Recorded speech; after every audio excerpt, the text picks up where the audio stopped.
അതായത് നമ്മുടെ മരണം റീക്രിയേറ്റ് ചെയ്യുന്ന ഒരു സംഭവം വരുന്നുണ്ട്. പടത്തിൽ അതിന് വേറൊരു ആംഗിൾ ഉണ്ട്, എന്തുകൊണ്ടാന്നുള്ളത് പടം കാണുമ്പോൾ മനസ്സിലാവും. ഓൾസോ നമ്മൾ ഒരിക്കലും ഓഡിയൻസിനെ അണ്ടർ എസ്റ്റിമേറ്റ് ചെയ്യരുത് എന്നുള്ളതാണ് ഒരു ഏറ്റവും വലിയ കാര്യം. എനിക്ക് തോന്നുന്നു ഏറ്റവും ഇമ്പോർട്ടൻ്റ് ആയിട്ടുള്ള കാര്യം ഇസ് ദാറ്റ് നമുക്ക് എക്സ്പെരിമെൻറ്റ് ചെയ്യാനുള്ള ഫ്രീഡം ഉണ്ട്. കാരണം ആൾക്കാരത് സ്വീകരിക്കും, ആൾക്കാരത് കാണാൻ വേണ്ടി റെഡിയാണ് എന്നുള്ളൊരു. ഈ ഫെയിലിയറിന് നമ്മൾ പഠിക്കുന്ന ഒരു ലെസൺ എന്തായിരിക്കും? ഫെയിലിയർ വരുമ്പോഴാണ് നമുക്ക് നമ്മുടെ കുറവുകൾ എന്താണെന്ന് മനസ്സിലാവുള്ളൂ, അതിൽ വർക്ക് ചെയ്യാൻ പറ്റുള്ളൂ. അപ്പോൾ അത് ഭയങ്കര എക്സൈറ്റിംഗ് ആയിട്ടുള്ള ഒരു പ്രോസസ്സാണ്, അപ്പ് ആൻഡ് ഡൗൺ ഉള്ളപ്പോൾ. ഏറ്റവും കൂടുതൽ ഒരു ജഡ്ജ്മെന്റലായിട്ട് വന്നത് റൊമാൻസിലെ ഒരു കാണുന്ന ഒരാളുടെയും പെർസ്പെക്റ്റീവ് ആണ്. കുറേ പേർക്ക് വർക്കായി, കുറേ പേർക്ക് വർക്കായില്ല. അത് നെക്സ്റ്റ് ടൈം അങ്ങനെ എന്തെങ്കിലുമൊക്കെ വരുവാണെങ്കിൽ കുറച്ചും കൂടെ നോക്കി ചെയ്യുക, നമുക്ക് എങ്ങനെയൊക്കെ ബെറ്റർ ആക്കാൻ പറ്റും എന്നുള്ളതൊക്കെ നോക്കുക എന്നുള്ളതേ ഉള്ളൂ. എൻ്റെ അടുത്ത് എല്ലാവരും നല്ല സിനിമകൾ ചെയ്യാൻ തന്നെയാണ് ശ്രമിക്കുന്നത്. ഓഡിയൻസ് എങ്ങനെ എടുക്കും എന്നുള്ളത് നമുക്ക് ഒരിക്കലും പ്രഡിക്റ്റ് ചെയ്യാൻ പറ്റുന്നൊരു കാര്യം. അതും നമ്മൾ ഏറ്റവും ബെസ്റ്റ് ചെയ്യാൻ സ്ട്രൈവ് ചെയ്യുക, അതിന്റെ റിസൾട്ട് എന്താണെന്ന് നോക്കുക.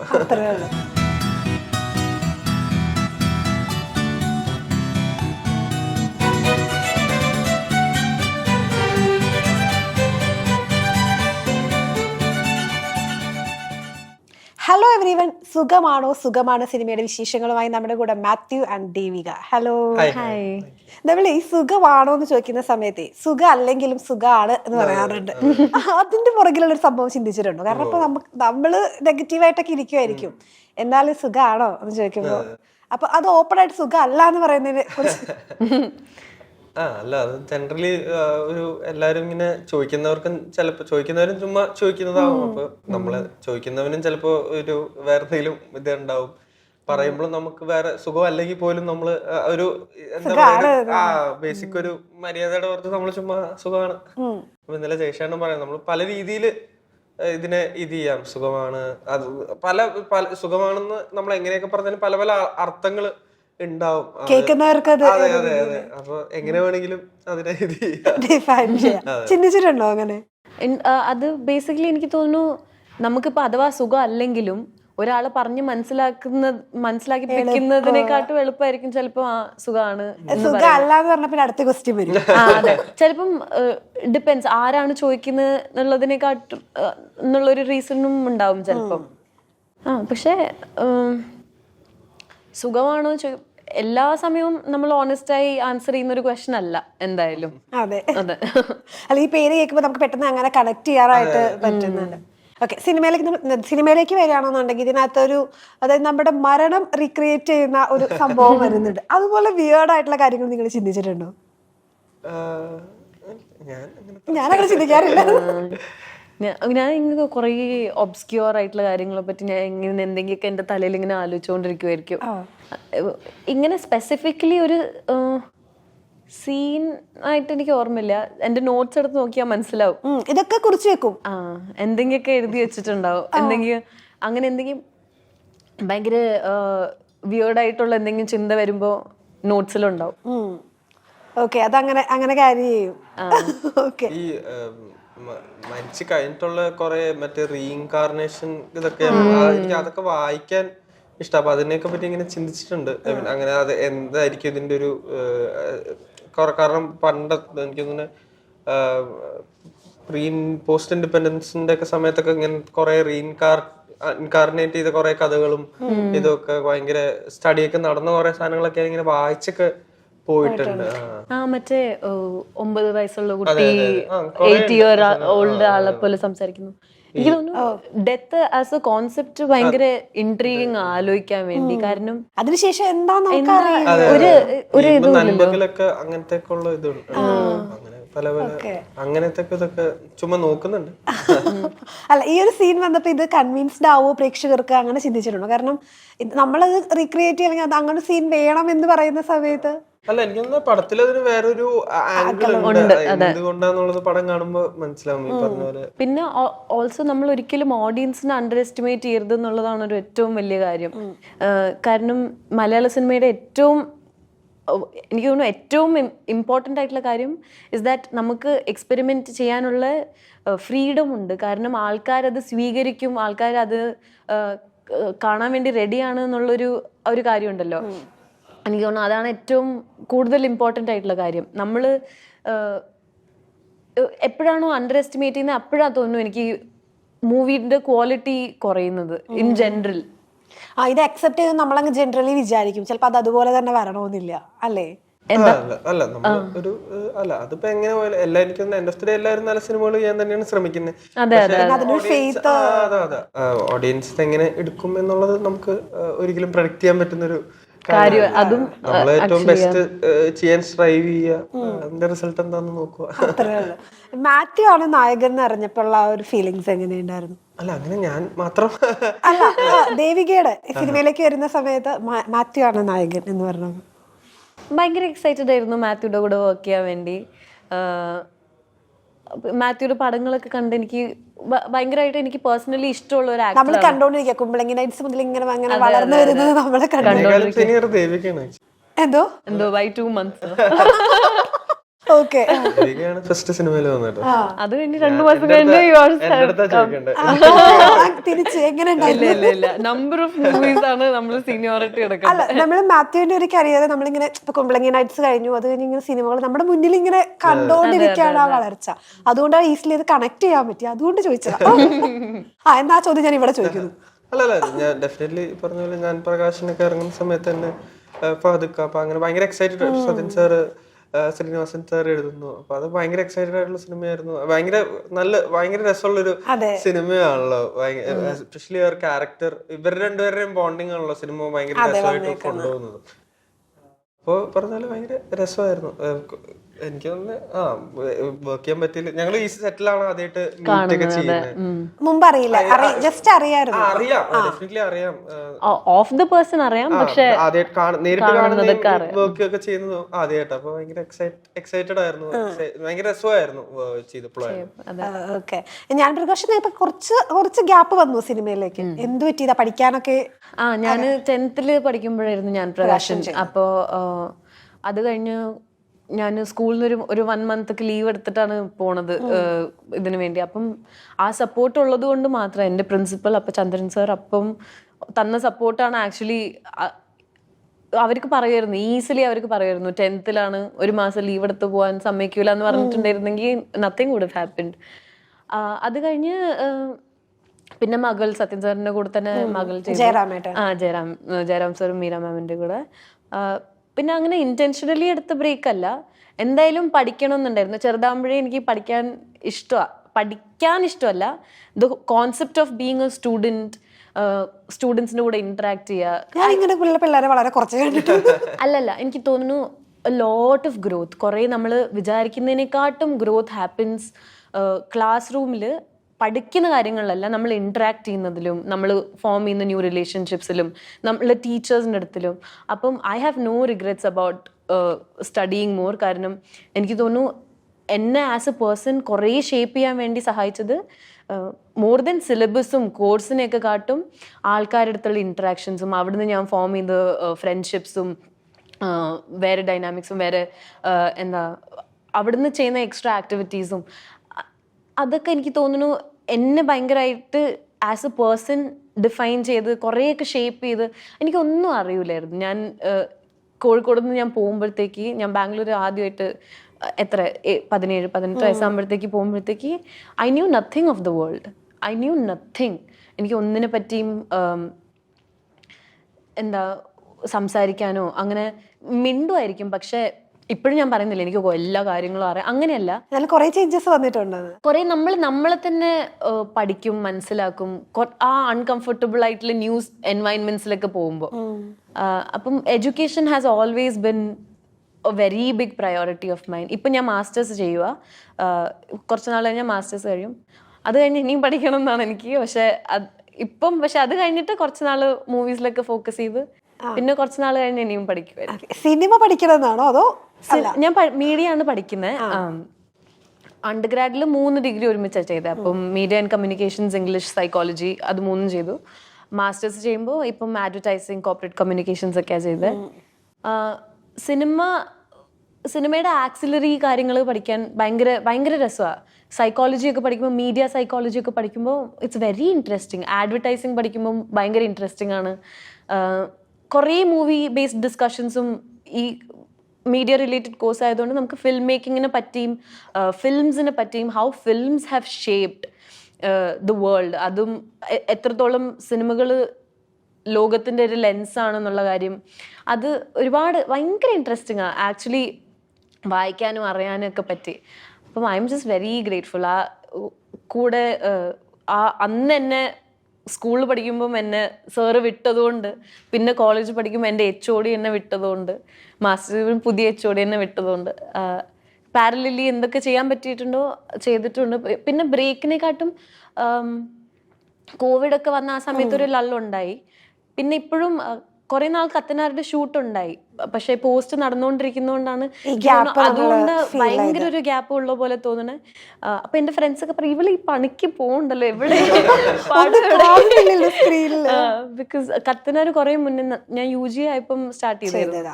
അതും ഭയങ്കര എക്സൈറ്റഡ് ആണ് ആക്ച്വലി. ഞാൻ പടം കാണാൻ വേണ്ടി എക്സൈറ്റഡ് ആണ് more than anything.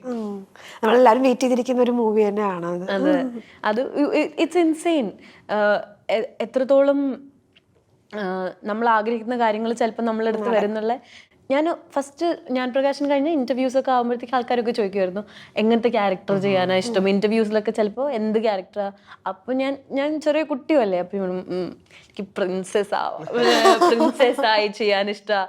Sanjay Leela ബൻസാലിയുടെ പോലത്തെ പടത്തിൽ പ്രിൻസസ് എന്നൊക്കെ, പ്രിൻസസ് എന്നുള്ളതൊരു മനസ്സിലുള്ള കാര്യമായിരുന്നു. റോജൻ ചേട്ടൻ കത്തനാറിലേക്ക് ഒരു വാരിയർ പ്രിൻസസിന്റെ ക്യാരക്ടറാണ് വിളിച്ചത്. അപ്പോൾ ഇറ്റ് വാസ് വെരി സർറിയൽ. ഞാനിങ്ങനെ count all my blessings, wish on every shooting star. Manifestation എന്നൊക്കെ പറയുന്നത് അപ്പൊ പറഞ്ഞു ലാസ്റ്റ് അത് ഹാപ്പൻ ആയി. മാനിഫെസ്റ്റേഷൻ എത്രത്തോളം അത് മാത്രമാണെന്ന് എനിക്ക് അറിഞ്ഞൂടാ. പക്ഷെ at the end of the day just gratitude. ഞാൻ കത്തനാറ് വരാൻ വേണ്ടി ഞാൻ വെയിറ്റ് ചെയ്തുകൊണ്ടിരിക്കുക. എനിക്ക് കാണാൻ കൊതിയായിട്ട് വയ്യ. കാരണം അത്രയും ഡെഡിക്കേറ്റഡ് ആയി അതിനുവേണ്ടി വർക്ക് ചെയ്തിട്ട് ആ ക്രാഫ്റ്റിനോട് ഭയങ്കര താല്പര്യത്തോട് ചെയ്തൊരു പടം കൂടെ ആയതുകൊണ്ട് very very excited for that. Okay. അപ്പൊ മാത്യുവിന്റെ നമ്മളൊരു കരിയർ ജേർണി എടുക്കുകയാണെങ്കിൽ ഫെയിലിയറും സക്സസും എല്ലാം ഉണ്ടായിട്ടുണ്ട്. ഈ ഫെയിലിയറിന് നമ്മൾ പഠിക്കുന്ന ഒരു ലെസൺ എന്തായിരിക്കും? ഫെയിലിയർ വേണം, എന്നാലാണ് നമുക്ക് അല്ല നമ്മൾ എപ്പോഴും ചെയ്യുന്നതെല്ലാം റൈറ്റായി പോയാൽ ഒരു സാച്ചുറേഷൻ ഉണ്ടാവും. അല്ല, ഫെയിലിയർ വരുമ്പോഴാണ് നമുക്ക് നമ്മുടെ കുറവുകൾ എന്താണെന്ന് മനസ്സിലാവുള്ളൂ, അതിൽ വർക്ക് ചെയ്യാൻ പറ്റുള്ളൂ. അപ്പൊ അത് ഭയങ്കര എക്സൈറ്റിംഗ് ആയിട്ടുള്ള ഒരു പ്രോസസ്സാണ് അപ്പ് ആൻഡ് ഡൗൺ ഉള്ളപ്പോ. ടെൻഷൻ ആണോ അല്ലെങ്കിൽ ആ സമയത്ത് അത്? ടെൻഷൻ പൊതുവേ ഉള്ള ഒരു കാര്യം. അത് നമ്മൾ എന്ത് ഒരു പുതിയ സിനിമ ഷൂട്ട് തുടങ്ങുമ്പോഴായാലും ഒരു ചെയ്ത സിനിമ റിലീസിന് വരുമ്പോഴൊക്കെ ആയാലും ടെൻഷൻ കോൺസ്റ്റന്റ് ആയിട്ട് വന്നു പോകുന്നൊരു സാധനമാണ്. അല്ല, പക്ഷെ കൂടുതലും നമ്മളൊരു സാധനം അറ്റംപ്റ്റ് ചെയ്ത് അപ്പൊ അതിൽ നമുക്ക് നന്നായിട്ട് ചെയ്യാൻ പറ്റുന്ന കുറെ ഇത് ഉണ്ടാവും, നമുക്ക് അത്രയും നന്നായിട്ട് ചെയ്യാൻ പറ്റാത്ത കുറെ ഏരിയാസ് ഉണ്ടാവും. അപ്പൊ അത് കുറെ കൂടെ മനസ്സിലാക്കാൻ പറ്റും, നമുക്കത് അതിൽ വർക്ക് ചെയ്യാൻ പറ്റും. അപ്പൊ അങ്ങനെ ഒരു ലേണിംഗ് നടക്കുന്ന ഒരു പോയിന്റ് ആണ് ഫെയിലിയർ. എനിക്ക് തോന്നുന്നു ഏറ്റവും കൂടുതൽ ഒരു ജഡ്ജ്മെന്റലായിട്ട് വന്നത് ബ്രൊമാൻസിലെ ഒരു, പക്ഷെ എനിക്ക് തോന്നുന്നത് ആ ഒരു ക്യാരക്ടർ കുറച്ച് ഹൈപ്പാണെന്ന് അതിനകത്ത് തന്നെ പറയുന്നത്. അപ്പൊ അത് അങ്ങനെയല്ലേ ചെയ്യാൻ പറ്റുള്ളൂ. ഓരോ കാണുന്ന ഓരോ ആളുടെയും പെർസ്പെക്റ്റീവ് ആണ്. എനിക്ക് ആ മീറ്റർ കറക്റ്റ് ആയിട്ടാണ് എനിക്ക് പേഴ്സണലി ഫീൽ. കുറെ പേർക്ക് വർക്കായി, കുറെ പേർക്ക് വർക്കായില്ല. അത് ചിലവരത് ശരിയാവും, ചിലവരത് ശരിയാവില്ല. അപ്പൊ നമ്മളത് നെക്സ്റ്റ് ടൈം അങ്ങനെ എന്തെങ്കിലുമൊക്കെ വരുവാണെങ്കിൽ കുറച്ചും കൂടെ നോക്കി ചെയ്യുക, നമുക്ക് എങ്ങനെയൊക്കെ ബെറ്റർ ആക്കാൻ പറ്റും എന്നുള്ളതൊക്കെ നോക്കുക എന്നുള്ളതേ ഉള്ളൂ. ഓക്കെ. അത് കൂടുതൽ ട്രോൾസ് വന്ന സമയത്ത് ഇത് എക്സ്പെക്ട് ചെയ്തായിരുന്നു അല്ലെങ്കിൽ ഇത് ഇങ്ങനെ അങ്ങ് പോകും? ഇല്ല, അത് അങ്ങനെ കുറെ പേർക്ക് വർക്കാവാത്ത സമയത്ത് അത് അങ്ങനെ ഒരു ഇത് വരും എന്നുള്ളത് നേരത്തെ അറിയായിരുന്നോ? ഇല്ല. നമ്മൾ അങ്ങനെ ഇതെല്ലാം നമ്മൾ ചെയ്യുന്നത് നന്നാവും എന്നുള്ള പ്രതീക്ഷയിലാണ് നമ്മളെല്ലാം ചെയ്യുന്നത്. അത് വന്നു കഴിഞ്ഞിട്ട് എന്താണോ അതിനുണ്ടായെന്നുള്ളത് നമ്മൾ മനസ്സിലാക്കുക എന്നുള്ളതേ ഉള്ളൂ. അതുപോലെ തന്നെ ജോയിൽ ഒരു പാട്ട് പാടുന്ന ഒരു സിനിമ, അതിന്റെ ആക്ച്വലി എന്തായിരുന്നു ഡയറക്ടർ നരേറ്റ് ചെയ്തതെന്ന്? അല്ല, അത് ഇങ്ങനെ എനിക്കൊന്ന് ഞങ്ങളുടെ ഒരു അസോസിയേറ്റ് ഉണ്ട് സിനിമയുടെ, ഞങ്ങളുടെ ഫ്രണ്ടാണ് രജി എന്ന് പറഞ്ഞിട്ട്. അപ്പൊ ഇങ്ങനെ പുള്ളി ഇങ്ങനെ ചുമ്മാ ഇങ്ങനെ തമിഴ് പാട്ടും ഇതൊക്കെ ചുമ്മാ ട്രാൻസ്ലേറ്റ് ചെയ്ത് പാടും. അപ്പൊ അങ്ങനെ ആ സീൻ ചെയ്യുമ്പോ ചുമ്മാ ഇവൻ എന്തെങ്കിലും ഇങ്ങനെ ഒരു പാടിക്കൊണ്ടിരിക്കുവായിരിക്കും എന്നുള്ളൊരു ഇതുണ്ടായിരുന്നു. അപ്പൊ ഞാനും റച്ചേട്ടനും ചേർന്ന് ചുമ്മാ ഒരു പാട്ടെടുത്തിട്ട് ട്രാൻസ്ലേറ്റ് അപ്പൊ തന്നെ മലയാളത്തിട്ട് ഞങ്ങൾ ആക്കിയിട്ട് അത് അങ്ങനെ പ്ലേസ് ചെയ്തു. വളരെ രസമായിട്ട് എല്ലാവരും പറയുന്നുണ്ട്. ഈ സിനിമയിൽ അതുപോലെ സ്പോട്ട് ആയിട്ടുള്ള ഇംപ്രവൈസേഷൻ എന്തെങ്കിലും? ഇല്ല, ഇത് അങ്ങനെ നമുക്ക് അങ്ങനത്തെ ഒരു ഫുള്ളി ഇംപ്രവൈസ് ചെയ്യാൻ പറ്റുന്ന ഒരു പ്ലോട്ട് അല്ല. കുറേ കൂടെ എന്താ പറയാ, ട്രെയിലർ കാണുമ്പോൾ നമ്മൾ കുറച്ചും കൂടെ കുറച്ച് ലോൺലിനെസ്സിനെ പറ്റിയൊക്കെ സംസാരിക്കും. ഞാൻ ചെയ്യുന്ന ക്യാരക്ടർ തിയോ, ദേവി ചെയ്യുന്ന ക്യാരക്ടർ ചാരു, ജഗദീഷ് ചേട്ടൻ ചെയ്യുന്ന ക്യാരക്ടർ ആയിപ്പോയി. അപ്പൊ ഇവര് മൂന്നുപേരും ഇവരുടേതായ കാരണങ്ങൾ അല്ലാണ്ട് ജീവിതത്തിൽ ഒറ്റപ്പെട്ടു പോയവരാ. അപ്പൊ ഇവരെങ്ങനെ, ഇപ്പൊ തിയോന്റെ കേസ് എടുക്കുവാണെങ്കിൽ തിയോ ചെറുപ്പം മുതൽ ഇവൻ ചെയ്യാത്ത ഇവൻ കാരണം അല്ലാത്ത പല സാഹചര്യങ്ങളിൽ ഇവന് കുറെ ബുദ്ധിമുട്ടുകളും ഒറ്റപ്പെടലും ഒക്കെ ഉണ്ടായി. അപ്പൊ ഇവൻ ഇന്ന് വരെ ഈ കഥ ഈ ഒരു പോയിന്റ് വരെ ഇവൻ ഒറ്റയ്ക്കാണ്. അപ്പൊ ഇവൻ ഈ ലോൺലിനെസ്സിന്ന് എങ്ങനെ ഒരു കംഫർട്ട് കണ്ടെത്തുന്നു, എങ്ങനെയാണ് റിയൽ കണക്ഷൻസ് ഉണ്ടാവുന്ന ഇവന്റെ ജീവിതത്തിൽ നിന്നൊക്കെ ഉള്ളൊരു കഥയാണ് ബേസിക്കലി. ഇവരൊക്കെ തമ്മിൽ എങ്ങനെയാണ് കൂട്ടിമുട്ടുന്നത്. അപ്പൊ അങ്ങനത്തെ ഒരു സിനിമ നമ്മള് ഭയങ്കര സീരിയസ് ആയിട്ടുള്ള ഒരു സബ്ജക്റ്റ് ആണ്. പക്ഷെ ഇത് അങ്ങനെ കാണുമ്പോഴും അത്രയും ഡ്രൈ ആവാണ്ടിരിക്കാൻ ഭയങ്കര ലൈറ്റ് ആയിട്ട് അങ്ങനത്തെ ഒരു എന്റർടൈനിങ് രീതിയിലാണ് പ്രസന്റ് ചെയ്യാൻ ശ്രമിച്ചിട്ടുള്ളത്. അപ്പൊ അങ്ങനത്തെ ഒരു സിനിമയിൽ നമുക്കും അങ്ങനെ ഒരു ഇംപ്രൂവ് ചെയ്യാൻ പല ലിമിറ്റേഷൻസ് ഉണ്ടാവും. ഓപ്പോസിറ്റ് ജഗദീഷ് ചേട്ടനാണ് നിൽക്കുന്നത്. ജഗദീഷ് ചേട്ടന്റെ ക്യാരക്ടറും അങ്ങനെ നമുക്ക് ഒരു പോയിന്റ് പോയിന്റ് ലൗഡ് ആവാനോ ഇത് ചെയ്യാനോ അപ്പൊ ഒരു സെറ്റ് പാരാമീറ്റേഴ്സ് ഉണ്ട് ക്യാരക്ടർ ചെയ്യുമ്പോൾ എല്ലാവർക്കും. അപ്പൊ അങ്ങനത്തെ ഒരു സിനിമയാണ് നമുക്ക് അങ്ങനെ കൂടുതൽ ഇംപ്രൂവ് ചെയ്യേണ്ട സാധ്യതകൾ കുറവാണ്. ഡയലോഗ്സ് ഒക്കെ ഡെഫിനറ്റ്ലി നമ്മൾ ആ ഒരു ക്യാരക്ടറിൽ നിന്ന് നമ്മൾ എങ്ങനെ പ്രസന്റ് ചെയ്യാൻ പറ്റുന്നതൊക്കെ ഇങ്ങനെ മാറിക്കൊണ്ടിരിക്കും. അങ്ങനെ ഒരു ഹ്യൂമറായിട്ടൊരു ഇംപ്രൂവിനുള്ള സ്കോപ്പ് കുറവായിരുന്നു. അതുപോലെ ഇപ്പൊ ഞാൻ പ്രകാശനിലാണെന്നുണ്ടെങ്കിൽ ലളിതാമ്മ ഫ്രണ്ടിൽ നിന്നിട്ട് ഇങ്ങനെ ഡയലോഗ്സ് ഇങ്ങനെ പറയുന്നുണ്ട്. തിരിച്ച് ആ ഒരു ഡെലിവറി ഉണ്ടായിരുന്നല്ലോ, ആ ഒരു ടൈമിൽ എങ്ങനെയായിരുന്നു? ഞാൻ ഇന്നലെയും പറയുമായിരുന്നു, നമ്മൾ ചെറുതാകുമ്പോൾ മുതൽ ടി വിയിൽ കാണുന്ന ആൾക്കാരൊക്കെ നമ്മൾ വീട്ടുകാർ പോലെയാവും. അതും സത്യൻ സാറിന്റെ സെറ്റ് എന്ന് പറഞ്ഞാൽ എല്ലാവരും ഒരു വീട് പോലെ തന്നെയാണ്. എല്ലാവരും അങ്ങോട്ടും ഇങ്ങോട്ടും ഭയങ്കര ഇഷ്ടത്തോടെ എല്ലാവരും അങ്ങോട്ടും ഇങ്ങോട്ടും മിണ്ടിയും പറഞ്ഞിരിക്കുന്ന ഒരു സിറ്റുവേഷൻ കൂടി ആയതുകൊണ്ട് എനിക്ക് തോന്നുന്നില്ല ഞാൻ പ്രോസസ്സ് ചെയ്യാനുള്ളൊരു ബുദ്ധി എനിക്ക് അപ്പോൾ ഉണ്ടായിരുന്നു, എന്താ ആരാ എൻ്റെ മുന്നിൽ നിൽക്കുന്നതെന്നുള്ളത്. ഇപ്പം ഞാൻ കാണുമ്പോൾ ഓർക്കും ഞാനത്. എനിക്ക് തോന്നുന്നു അന്ന് ഒരു ടെൻഷനും ഇല്ലാതെ അങ്ങനെ ചെയ്തോണ്ടായിരിക്കും അത് കറക്റ്റ് ആയിട്ട് നമുക്കിപ്പോ ഉണ്ടായിരുന്നില്ല. പിന്നെ ഞാൻ ആകെ സത്യൻ സാർ എന്താണോ പറയുന്നത് അത് ചെയ്യാ, ആകെ അതായിരുന്നു ആ സെറ്റിൽ. നമ്മുടെ കയ്യിൽ നിന്ന് എന്ത് ചെയ്യണം അല്ലെങ്കിൽ അങ്ങനെ അല്ല, പക്ഷെ എന്നാലും സാർ പറയും ദേവു പറഞ്ഞു നോക്ക്, എങ്ങനെയാ പറയാത്, ദേവു ചെയ്തു നോക്ക്. അപ്പം മുതലേ ഭയങ്കര അഖിലേട്ടനാണെങ്കിൽ ആരാണെങ്കിലും ആ ഒരു സ്പേസ് ഇല്ലേ നമുക്ക്, നമ്മളുടെ ഒപ്പീനിയൻസ് ഇവിടെ വാല്യൂഡ് ആണ്, മാറ്റേഡ് ആണെന്ന് പറയുന്ന ഒരു കാര്യം. ആ സമയം മുതലേ അവർ ഭയങ്കര ഇൻക്ലൂസീവ് ആണ് ആ കാര്യത്തിൽ. ഇപ്പം ഞാൻ അഖിലേട്ടൻ്റെ ഇന്റർവ്യൂ റീസെൻ്റ്ലി സർവമ്മയുടെ ഇന്റർവ്യൂ കണ്ടപ്പോൾ പറയുമായിരുന്നു, അഖിലേട്ടൻ റിയയുടെ അടുത്ത് പറയുന്നത് പറഞ്ഞു നോക്കൂ, റിയ പറയൂ എങ്ങനെയായിരിക്കും എന്തായിരിക്കും ഇവിടെ. അത് അവർ അപ്പോഴേ ഉണ്ട്. ഞാൻ പ്രകാശിൻ്റെ സമയത്തെ ആ ഒരു ഇൻക്ലൂസിവിറ്റി ഉണ്ട്. എല്ലാവരും ഒപ്പീനിയൻസ് ഇവിടെ വാല്യൂഡ് ആണ്, മാറ്റേഡ് ആണെന്നുള്ള ഒരു സീന് നടക്കുമ്പം ക്യാരക്ടേഴ്സ് ഓടിക്കുന്ന സീനാണ്. പ്രകാശനെ അവര് മൂന്നുപേരും ഓടിക്കുന്ന ആ സീനില് അഖിലേട്ടൻ ചോദിക്കുക, ഇപ്പം ദേവ് പറയും ഇവരെന്തായിരിക്കും ഇടുക, എന്തായിരിക്കും ഇങ്ങനത്തെ ഒരു സിറ്റുവേഷനിൽ ഈ ഓടിക്കാൻ വരുന്ന ആൾക്കാർ നമ്മളെ കൊണ്ട് ചിന്തിപ്പിക്കും. എന്നിട്ട് ഞാൻ കൊടുത്ത ഇൻപുട്ട് ഞാൻ ചെറുതാവുമ്പം കൊടുത്ത ഇൻപുട്ടൊക്കെ അഖിലേട്ടന് അത് ഇൻകൾക്കേറ്റ് ചെയ്തിട്ട് ചെയ്തിട്ടുണ്ട്. അപ്പം ഇറ്റ്സ് വെരി നൈസ്. ഇവിടെ അർജുനേട്ടനാണെങ്കിൽ ആക്ച്വലി ഭയങ്കര പ്രഷേർഡ് അല്ല, ഈ ലൈൻസിലാണ്. അങ്ങനെ എനിക്ക് തോന്നുന്നു ഒരു ദിവസം കൂടെ ഒരു സീരിയസ് ആയി ഭയങ്കര പേടിച്ചോ അല്ലെങ്കിൽ ഭയങ്കര നമ്മൾ ഇങ്ങനെ സ്റ്റെപ്പിംഗ് ഓൺ സ്റ്റോൺസ് അല്ലെങ്കിൽ സ്റ്റെപ്പിംഗ് ഓൺ ഗ്ലാസ് പോലത്തെ സിറ്റുവേഷൻ ഒന്നും ഉണ്ടായിട്ടേ ഇല്ല. നമ്മളൊക്കെ ഭയങ്കര റിലാക്സ്ഡ് ആയി ഭയങ്കര എൻജോയ് ചെയ്ത് ഷൂട്ട് ചെയ്തൊരു പടമാണ്. അതിനിടയിൽ മിണ്ടുന്നതാണെങ്കിലും എന്തെങ്കിലും ഞാൻ മണ്ടൻ ക്വസ്റ്റ്യൻസ് ഒക്കെ ചോദിക്കാൻ വേണ്ടി എനിക്കിങ്ങനെ ഇഷ്ടം എന്തെങ്കിലുമൊക്കെ സീൻ നരേറ്റ് ചെയ്തിട്ടുണ്ടെങ്കിൽ സംശയങ്ങൾ ചോദിക്കുമോ? ചോദിക്കും. എനിക്കൊരു കാര്യം മനസ്സിലായിട്ടില്ലെങ്കിൽ ഞാനിങ്ങനെ എനിക്കത് മനസ്സിലാവണവരെ ഞാൻ ചോദിച്ചുകൊണ്ടിരിക്കും. കൊച്ചാണ് അല്ല കേട്ടോ,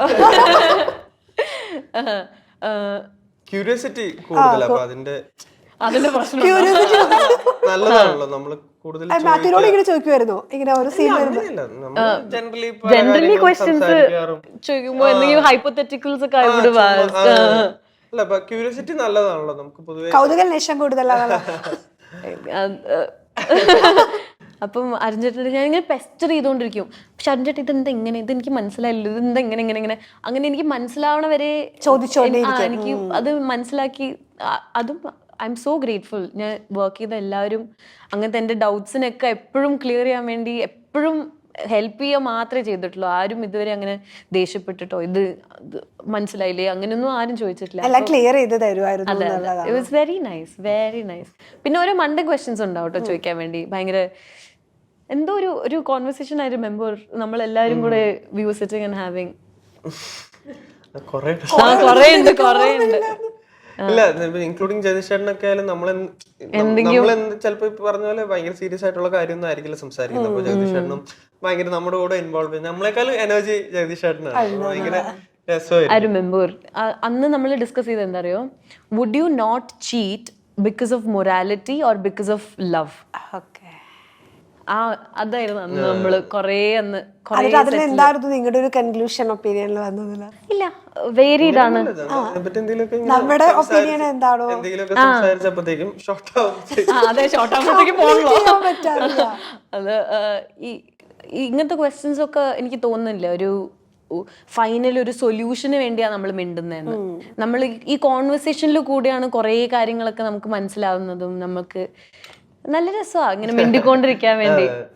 അല്ല, നമുക്കും ഒരു എന്താ പറയാ, കോൺവെർസേഷൻസ് ഒക്കെ നമുക്ക് ഷൂട്ടില്ലെങ്കിൽ വേറെ ഒക്കെ ഷൂട്ട് ചെയ്യുമ്പോൾ നമ്മൾ ആ ടൈം ഭയങ്കര എങ്ങനെയെങ്കിലും ഇൻട്രസ്റ്റിംഗ് ആക്കുക. ഭയങ്കര സീരിയസ് ആയിട്ടുള്ള കാര്യം പോലും ആയിരിക്കുന്നില്ല, പക്ഷെ നമ്മൾ ആ സമയത്ത് ഭയങ്കര എൻഗേജ്ഡ് ആയിട്ട് അതിനെപ്പറ്റി സംസാരിക്കുക, ചിന്തിക്കുക എന്നൊക്കെ ഉള്ളത് ഭയങ്കര രസമായിരുന്നു. ഈ ഒരു ചെറിയ പ്രായത്തിലുള്ള ഫെയിം വരുമ്പോഴേ നമുക്ക് ലോസ് ആവുന്ന എന്തെങ്കിലും ഒരു കാര്യമുണ്ടോ? ഇല്ല, അങ്ങനെ ഫ്രീഡം എന്നുള്ളത്, കാരണം പുറത്ത് നമ്മളെ പോലെ ഇപ്പോ ഇറങ്ങി നടക്കാൻ ഇല്ല, അങ്ങനത്തെ പ്രശ്നമൊന്നും എനിക്കുണ്ടെന്ന് തോന്നുന്നില്ല. എനിക്ക് എന്തെങ്കിലും ആവശ്യം ഉണ്ടെങ്കിൽ ഞാൻ പുറത്ത് ഇറങ്ങി നടക്കാറുണ്ട്. അത് എനിക്ക് എന്നാലും നമ്മൾ ചിലപ്പോൾ വേറെ ടെൻഷനിലായിരിക്കും. ചിലപ്പോൾ അവര് നമ്മളെ ഒന്ന് വേവ് ചെയ്യുമ്പോഴത്തേക്കും തിരിച്ച് ചെയ്യാനുള്ള മൈൻഡ് സെറ്റിലായിരിക്കണം എന്നില്ല. അപ്പൊ അതൊക്കെ എങ്ങനെയാ മാനേജ് ചെയ്യുന്നത്? ഇല്ല, പാർട്ട് ഓഫ് ഇത്. അങ്ങനെ ഞാൻ സെലിബ്രിറ്റിയുടെ അല്ല, അങ്ങനെയൊന്നും അല്ല. ഞാൻ ഭയങ്കര നോർമലായിട്ടാണ് എല്ലാത്തിനെയും കാണുന്നത്. അങ്ങനെ ഒരു പർട്ടിക്കുലർ അതിനുവേണ്ടി ഒരു എഫേർട്ട് ഇടുക അങ്ങനെയൊന്നും ചെയ്യുന്നില്ല. ഞാൻ പറ്റുന്നത്രയും നോർമലായിട്ട് നമ്മൾ കാര്യങ്ങൾ ചെയ്തു പോവുക, ജെന്യുനായിട്ട് കാര്യങ്ങൾ ചെയ്തു പോവുക.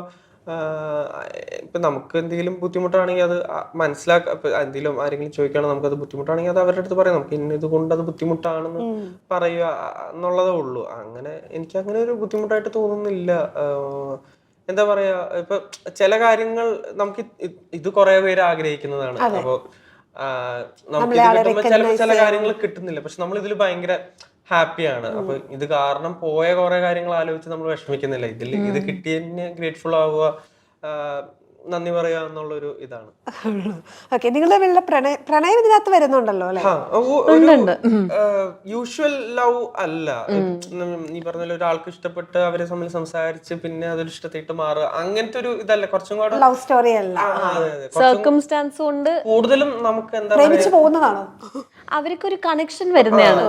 കൂടുതലും എന്താ പറയാ, ഒരു ഫാമിലി അങ്ങനത്തെ ഒക്കെ കുറെ ഒരു പ്രണയത്തിനൊക്കെ ഉപരി ഒരു എന്താ പറയാ, നമ്മളൊരു കണക്ഷൻ ഉണ്ടല്ലോ. അല്ലെങ്കിൽ നമുക്കൊരാളുണ്ട് നമ്മുടെ ഒപ്പം, നമ്മുടെ വിഷമങ്ങൾ മനസ്സിലാക്കാനും നമുക്ക് സന്തോഷങ്ങൾ വരുമ്പോൾ ഷെയർ ചെയ്യാനൊക്കെ ഒരാൾ, അങ്ങനത്തെ ഒരു ബന്ധമാണെന്ന്. കുറച്ചും കൂടി ഒരു ഡിഫറെന്റ് ലവ് ആണ് വരുന്നത്. ഇപ്പൊ സിനിമയിൽ ലോൺലിനെസ്സിനെ കുറിച്ച് പറയും. ലോൺലിനെസ്സിനെ എങ്ങനെയാ കാണുന്നത്? എനിക്ക് തോന്നുന്നു എല്ലാ ആൾക്കാരും ഏതെങ്കിലും ഒരു പോയിന്റില് ലോൺലിനെസ് അനുഭവിച്ച ആൾക്കാരായിരിക്കും. ഈ ഡിഫറൻസ് ഉണ്ട്, സോളിറ്റ്യൂഡും ലോൺലിനെസ്സിലും കുറച്ച് ഡിഫറൻസ് ഉണ്ട്. നമ്മൾ ഒറ്റയ്ക്ക് ഇരിക്കുന്നതുകൊണ്ട് നമ്മൾ ലോൺലി ആവുക അങ്ങനെയല്ലല്ലോ. ഒരു ഗ്രൂപ്പ് ഓഫ് ആൾക്കാരുടെ ഇടയിൽ ഇരിക്കുമ്പോഴും മേ ബി ലോൺലിനെസ് നമ്മളെ ഹിറ്റ് ചെയ്യാം. കാരണം നമ്മൾ മനസ്സിലാക്കുന്ന ആൾക്കാരല്ലെങ്കിൽ, നമുക്ക് ഇരിക്കേണ്ട ഒരു സിറ്റുവേഷൻ അല്ലെങ്കിൽ. അപ്പോൾ എല്ലാവരും ഏതെങ്കിലും ഒരു പോയിന്റിൽ സ്ട്രഗിൾ ചെയ്യുന്നൊരു കാര്യമാണ് ഇതിനെപ്പറ്റി. നമ്മൾ ആസ് മനുഷ്യന്മാർ ഭയങ്കര സിമ്പിൾ ആക്ച്വലി. നമുക്കാകെ വേറെ ആൾക്കാരുടെ അടുത്തു നിന്നുള്ള ബിലോങ്ങിങ്, വേറെ ആൾക്കാരുടെ അടുത്തു നിന്നുള്ള കണക്ഷൻ, ഈ ചെറിയ ചെറിയ കാര്യങ്ങൾ മതി നമ്മൾ ഭയങ്കരമായി നമ്മളെ ജീവിതത്തിന് മീനിങ് ഉണ്ടെന്ന് നമുക്ക് തോന്നാൻ വേണ്ടി. I'm not saying that വലിയ ആഗ്രഹങ്ങളും ഡ്രീംസും ഉള്ള അതിന് തള്ളി പറയുമല്ല, പക്ഷെ എല്ലാ ദിവസവും നമ്മൾ ഹാപ്പി ആയിരിക്കാൻ വേണ്ടി ഈ ബിലോങ്ങിങ്, ഈ കണക്ഷൻസ്, ഇതൊക്കെ ഭയങ്കര ഇമ്പോർട്ടൻറ്റാണ്. പക്ഷേ നമ്മളുടേതായ കാരണങ്ങളല്ലാണ്ട് തന്നെ കുറേ പേർക്ക് ഇത് ഭയങ്കര ഡിനൈഡാണ്. ഈ കണക്ഷൻ, ഈ ഫ്രണ്ട്ഷിപ്പോ ഈ ഫാമിലി എന്നുള്ള റിലേഷൻഷിപ്പോ. എല്ലാവരുടെയും ഫാമിലി നല്ല റിലേഷൻഷിപ്സ് ആവണമെന്നില്ല. എല്ലാവരുടെ അച്ഛനും അമ്മയും അല്ലെങ്കിൽ അവര് നല്ല രീതിയിലായിരിക്കണം എന്നല്ല ഇന്ററാക്ട് ചെയ്യുന്നത്. അപ്പം എന്താണ് ഈ ആക്ച്വലി ഈ കണക്ഷൻസിന്റെ മീനിങ് എന്താ? ഇതെങ്ങനെയാണ് നമ്മളുടെ ലൈഫ് ഡിഫൈൻ ചെയ്യുന്നത്? അതാണ് പടത്തിന്റെ ഫ്ലോ ഫുൾ ആ ഒരു കാര്യത്തിനെ ബേസ് ചെയ്തിട്ടാണ്. എനിക്ക് തോന്നുന്നു ലോൺലിനെസ് ഇസ് എൻ എപ്പിഡമിക് ഇപ്പോൾ. കാരണം ഒരുപാട് പേര് ഭയങ്കര ഭയങ്കര ലോൺലിയാണ്, ഭയങ്കര അതിനെപ്പറ്റി ഒന്നും ചെയ്യാൻ പറ്റാത്ത ആൾക്കാരുണ്ട്. എന്ത് ചെയ്യും ആ ഒരു സിറ്റുവേഷനിലാകുമ്പോൾ എന്ത് ചെയ്യും, എന്ത് ചെയ്താൽ ഇതിൽ നിന്ന് പുറത്ത് വരാം, ബെറ്റർ ആവാം, അതൊക്കെ ചെയ്യാൻ പറ്റാത്ത ഒരുപാട് പേരുണ്ട്. അങ്ങനെയുള്ളപ്പോൾ നമുക്ക് എന്ത് വേണമെങ്കിലും ഇമാജിൻ ചെയ്യാം, എന്ത് ഫാൻറ്റസിയിൽ വേണമെങ്കിൽ പോവാം, നമ്മളുടെ മനസ്സിന് എന്ത് വേണമെങ്കിൽ ക്രിയേറ്റ് ചെയ്യാം. ആ ഒരു സ്റ്റേജിൽ വരെ എത്താനുള്ളൊരു ചാൻസ് ഉണ്ട്. അപ്പം ആ ഒരു എക്സ്റ്റൻസ് ഒക്കെയാണ് നമ്മൾ പടത്തിൽ പുഷ് ചെയ്തിട്ട് നോക്കണത്. ഇത് അണ്ടർസ്റ്റാൻഡബിൾ ആണോ, ഈ ഒരു പൊസിഷൻ അണ്ടർസ്റ്റാൻഡബിൾ ആണോ, ഇങ്ങനെ ഒരു സ്റ്റേജിലേക്ക് എത്താൻ ഉള്ള പോസിബിലിറ്റി ഉണ്ടോ. ഓക്കെ. ലോൺലിനെസ് അത് ഇഷ്ടമുള്ള ഒരാളാണോ അതോ ഗ്രൂപ്പ് പേഴ്സൺ ആണോ ഇങ്ങനെ? അല്ലല്ല, ഞാൻ അല്ല, ഇപ്പൊ എനിക്ക് ഒറ്റയ്ക്ക് ഇരിക്കണമെന്ന് തോന്നുമ്പോൾ ഡെഫിനറ്റ്ലി നമുക്ക് നമ്മുടേതായ സ്പേസ് വേണ്ടി വരും. നമുക്ക് ചിലപ്പോൾ ഈ പറഞ്ഞ പോലെ എല്ലാ ദിവസവും നമുക്ക് ഒരേ എനർജി ആവണമെന്നില്ലല്ലോ. ചില ദിവസങ്ങൾ നമുക്കൊരു മീ ടൈം അതെ അതെ അതെ അതെ നമ്മൾ ഡള്ളായിരിക്കും, അല്ലെങ്കിൽ ചിലപ്പോൾ കുറെ നേരം ഇന്ററാക്ട് ചെയ്യുമ്പോൾ നമ്മൾ ഭയങ്കര ഒന്ന് എന്താ നമ്മുടെ എനർജി ഒക്കെ പോയി നമ്മളൊന്ന് ക്ഷീണിക്കും. അപ്പൊ നമുക്ക് കുറച്ചു നേരം തന്നെ പോയി ഇരിക്കണമായിരിക്കാം. പക്ഷെ എനിക്ക് എന്റെ ഫ്രണ്ട്സിന്റെ കൂടെ ടൈം സ്പെൻഡ് ചെയ്യുമ്പോൾ ഞാൻ ഭയങ്കര ഹാപ്പിയാണ്. അപ്പൊ അതെ അതെ അതെ, അത് എനിക്കൊന്ന് ഫ്രണ്ട്സിന്റെ ഒക്കെ കൂടെ ടൈം സ്പെൻഡ് ചെയ്യുമ്പോൾ കൂടുതലും എനർജി കൂടുന്തോറും കൂടിക്കൊണ്ടിരിക്കും. അപ്പൊ അതൊക്കെ ഭയങ്കര എൻജോയ് ചെയ്യുന്ന ഒരു ആളാണ്. എല്ലാം വേണമെന്ന് എനിക്ക് തോന്നുന്നു. നേരെ ഓപ്പോസിറ്റ് ആക്ച്വലി നടക്കാം. ചിലപ്പം നമുക്ക് ആരോടും മിണ്ടാണ്ടിരിക്കാൻ വേണ്ടി ചിലപ്പോൾ ഫ്രണ്ട്സിന്റെ കൂടെ ഇരിക്കാം. കാരണം ചില ആൾക്കാരുടെ അടുത്ത് നമുക്ക് ഒരു എനർജി ഇടാതെ, ഒരു എനർജി സ്പെൻഡ് ചെയ്യാതെ you can just exist around them. ഞാൻ മുന്നേ പറഞ്ഞു, എനിക്ക് ഏറ്റവും ഫേവറേറ്റ് ഫോം ഓഫ് ഫ്രണ്ട്ഷിപ്സ് അതാ. When I just don't have to do anything, ഒന്നും ചെയ്യണ്ട, എനിക്ക് നിങ്ങളുടെ കൂടെ ജസ്റ്റ് എക്സിസ്റ്റ് ചെയ്യാം. അപ്പുറത്ത് നിങ്ങൾ എക്സിസ്റ്റ് ചെയ്യുന്നു, ഞാൻ ഇപ്പുറത്ത് എക്സിസ്റ്റ് ചെയ്യുന്നു. Like it's a lot more fun. ഒന്നും ചെയ്യുന്നില്ലെങ്കിൽ, ഒന്നും മിണ്ടുന്നില്ലെങ്കിലും ദ പ്രസൻസ് ഇസ് നൈസ്. നമ്മൾ ഇങ്ങനെയൊക്കെ തിങ്ക് ചെയ്ത് നോക്കുമ്പോ വേറെ ലെവലിലൊക്കെ എത്തും അല്ലേ? ഓക്കെ, നിങ്ങൾ രണ്ടുപേരും ജെൻസി ആയതുകൊണ്ട് ജെൻസി വേർഡ്സിനെ കുറിച്ച് കുറച്ച് ധാരണയുള്ള ആളുകളാണോ? എനിക്കത്ര ധാരണയില്ല. ഓക്കെ, ഞാനെന്താ ചോദിച്ചു കഴിഞ്ഞാൽ പറയാൻ പറ്റുമോ? ഓക്കെ, നമ്മളെപ്പോഴും യൂസ് ചെയ്യാൻ എപ്പോഴും കേട്ടില്ല സ്കിബിഡി. മാത്യുവിനറിയോ? കേട്ടിട്ടുണ്ട്. ആൽഫയാണ് ഇത്, ജെൻസി അല്ല. ഇല്ല, ഞാൻ ഗൂഗിൾ ഗൂഗിൾ പറയുന്നത് ജെൻസി വേർഡ്സ് ആണ്. ഇത് ബ്രെയിൻ റോട്ട് കോണ്ടന്റ് ആയി വന്നതല്ലേ, അങ്ങനെ സ്പെസിഫിക് മീനിങ് ഒന്നും ഇല്ലല്ലോ. സ്കിബിഡി ഏത് സിറ്റുവേഷനിലാണ് നമ്മൾ യൂസ് ചെയ്യുന്നത്? സ്കിബിഡി നിങ്ങൾ യൂസ് ചെയ്യാറില്ല? ഒരു വിയേർഡ് ബാഡ് എന്നൊക്കെയുള്ള ഒരു സംഭവമാണ്. Okay, next one cap. No cap, don't like. അത് എനിക്ക് തോന്നുന്നു അത് എല്ലാവർക്കും അറിയാവുന്ന ഒരു സംഭവമാണ്. No cap, no cap. Okay, rizz. Charm. Correct ആണല്ലോ. എല്ലാം അറിയാവുന്നു. ഡെലുവില് പിന്നെ എല്ലാവർക്കും. Goat. Goat, greatest of all time. Okay, dank. Dank, DANK. DDD. D for dog. that's dunk. Yeah. DANK. Dank എന്ന് പറഞ്ഞാൽ മറ്റേ നല്ല കൊള്ളാം എന്നൊക്കെ പറയുന്നത്. ഗ്രേറ്റ് എന്നൊക്കെയുള്ള. അപ്പൊ അറിയാലേ അത്യാവശ്യം. ഞാൻ പറയുന്നേന്ന് എടുക്കാൻ. I thought it was dunk. Oh god. Snack. Hot. Super attractive എന്നൊക്കെ പറയാം. Okay, slay. Amazing, kill it. Okay, നിങ്ങൾ ഏറ്റവും കൂടുതൽ യൂസ് ചെയ്യുന്ന വാക്ക് ഏതാ? നിങ്ങൾ മെസ്സേജ് അയക്കുന്ന ടൈമിലൊക്കെ? ഞങ്ങൾ അങ്ങനത്തെ അല്ല, നിങ്ങൾ ഫ്രണ്ട്സിന്റെ ഇടയ്ക്ക് നിങ്ങൾ തമ്മിലല്ല. ഞാൻ അപ്പോഴും യൂസ് ചെയ്യാറില്ല. ഇല്ല, ഈ എന്താ അങ്ങനെ എനിക്ക് തോന്നുന്നു കുറെ ആബ്രിവേഷൻസ് യൂസ് ചെയ്യും. ഇപ്പം RN, FR. RN is right now. FR is for real. IRL is in real life. പിന്നെന്താ, IMO is in my opinion. Okay. FS is for sure. പിന്നെന്താ, ഞാൻ കണ്ടുപിടിച്ചതിനേക്കാളും കൂടുതൽ ഇപ്പൊ അവിടെ നിന്നോട്ട് വന്നു. അല്ല, ഇത് നമ്മൾ ടെക്സ്റ്റ് ചെയ്യുമ്പോൾ ജനറലി എനിക്ക് തോന്നുന്നു യൂസ് ചെയ്യും. ഫുള്ള് ടൈപ്പ് ചെയ്യുന്നതിന് പകരം ഇത് ഇടും. അങ്ങനെ ഈസി ആയിട്ട് നമ്മള് മറ്റേ ബിറ്റ്വീൻ BT അങ്ങനത്തെ സംഭവം പണ്ടത്തെ ടെക്സ്റ്റ് മെസ്സേജസിൽ ഇല്ലായിരുന്നു എല്ലാത്തിനും കാരണം എനിക്ക് തോന്നുന്നു ഇത് തുടങ്ങിയത് എങ്ങനെയാ വെച്ചാൽ SMS അയക്കണമെങ്കിൽ for the letters you had to pay. Okay. ആ ഇറ്റ് ഈസ് വെരി ഇൻട്രസ്റ്റിംഗ്. കാരണം അമേരിക്കൻ ഇംഗ്ലീഷിൽ കുറെ സ്ഥലത്ത് ആവശ്യമില്ലാത്ത ലെറ്റേഴ്സ് ഒക്കെ റിമൂവ്ഡ് അല്ലേ. That is also because news പേപ്പറിൽ പ്രിന്റ് ചെയ്യണമെങ്കിൽ for the letter you have to pay. Okay. അപ്പൊ അവര് ഷോർട്ട് ആക്കിയതാണ്. ഇപ്പം ആവശ്യമില്ല കളറിൽ യുവിന്റെ ആവശ്യമില്ലെങ്കിൽ COLOR അങ്ങനെ ഇടാലോ. ഓ അങ്ങനെ ഷോർട്ട് ഫോമിലാക്കിയതായിരുന്നു അല്ലേ? അതാ ഐ തിങ്ക്. എനിക്ക് അറിഞ്ഞൂടാ കേട്ടോ. ഇനിയിപ്പോ അങ്ങനെ അല്ലെങ്കിൽ എല്ലാരും എന്നോട് ക്ഷമിക്കണം. എന്നെ മനസ്സിലാക്കി വെച്ചേക്കുന്നത് ഇങ്ങനെയാണെന്ന് ഞാൻ എവിടെയോ എപ്പോഴോ ഒരു വീഡിയോ കണ്ടാണ്. അപ്പൊ അതിൽ പറഞ്ഞത് ഇങ്ങനെയായിരുന്നു. Okay okay. Which is very interesting. നമ്മള് ആ ഒരു കാര്യം കൊണ്ട് that has evolved. American English അല്ല, നമ്മള് ടെക്സ്റ്റിംഗ്. ബിക്കോസ് അപ്പൊ ഇപ്പൊ നമ്മള് 4 ലെറ്റേഴ്സ് അല്ല പൈസ കൊടുക്കണേ. പക്ഷെ interesting how like things change over time. Okay. അപ്പൊ സിനിമ നമ്മുടെ തിയേറ്ററിലേക്ക് എത്താണ്. ഒരു കാര്യം കൂടെ ചോദിക്കാനുണ്ട്. ഇനിയിപ്പോ LCU യൂണിവേഴ്സിറ്റിയിൽ നെക്സ്റ്റ് ലിയോയുടെ മോനായിരിക്കുമോ കഥാ സ്റ്റോറി കൊണ്ടുപോകുന്നത്? അവിടെ ഇഷ്ടമില്ല. കാരണം വിജയ് സാറ് അവിടെ അവസാനിപ്പിക്കാനാണല്ലോ പറഞ്ഞത്. അപ്പൊ അങ്ങനെ ഒരു ഹിന്റും കിട്ടിയിട്ടില്ല. അങ്ങനെ മാനിഫെസ്റ്റ് ചെയ്യുന്നുണ്ടോ? ഇല്ല. അവര് അങ്ങനെ എന്തെങ്കിലും ഉണ്ടെങ്കിൽ അവര് വിളിക്കുവാണെങ്കിൽ ഡെഫിനറ്റ്ലി ഭയങ്കര ഹാപ്പി ആയിരിക്കും. അങ്ങനെ നമ്മൾ ആഗ്രഹിക്കുന്നു അല്ലേ? നമ്മളെല്ലാരും അങ്ങനെ വരുവാണെങ്കിൽ നല്ല രസമായിരിക്കും അല്ലേ? അത് കഴിഞ്ഞ് നമുക്ക് ഇതുപോലെ ഇന്റർവ്യൂ ചെയ്യാൻ പറ്റാതെ. ഓക്കെ. അപ്പൊ സുഖമാണ് തിയേറ്ററിലേക്ക് എത്താണ്. എല്ലാവിധ ആശംസകളും എല്ലാവിധ സക്സസും ഉണ്ടാവട്ടെ. Thank you.